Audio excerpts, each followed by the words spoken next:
好似肉類等生鮮食物，幾乎一定有病原體。如果生鮮食品嘅病原體散播至可以即刻食用嘅食物上，就會發生所謂嘅交叉污染。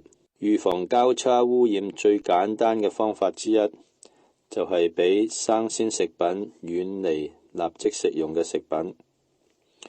儲藏生鮮嘅肉品、魚、家禽或者蛋類食品時，一定要放喺冰箱嘅最低層，以避免啲汁液滴喺其他食物上。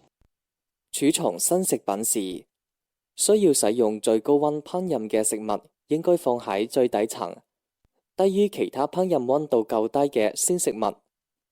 例如生雞肉應該放於生魚下方。鮮蔬菜喺供應前必須用水清洗，以去除塵土同病原體。請務必喺食品準備槽中清洗。喺處理新食物及可立即使用嘅食物過程中，請一定要清洗雙手。如果穿戴手套，請務必更換。喺準備生肉同埋立即食用食物嘅過程中間，一定要清潔設備嘅表面同埋用具，亦都確保所有用於準備生食嘅設備，例如砧板、用具同埋刀仔等，都喺三格水槽或者洗碗機中清洗、沖洗同埋消毒。並應該再次使用前要風乾。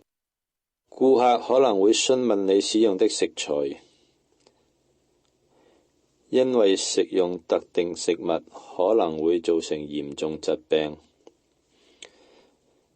首先要知道自己餐館有冇配備呢啲食材。可能造成敏感反應嘅食物包括牛奶、蛋、魚、果仁、小麥、花生、黃豆以及殼類海產，例如螃蟹、龍蝦或者蝦。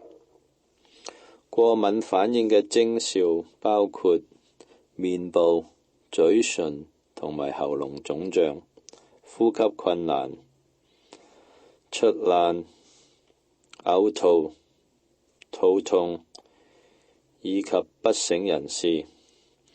過敏反應如果唔係即刻診治，可能導致死亡。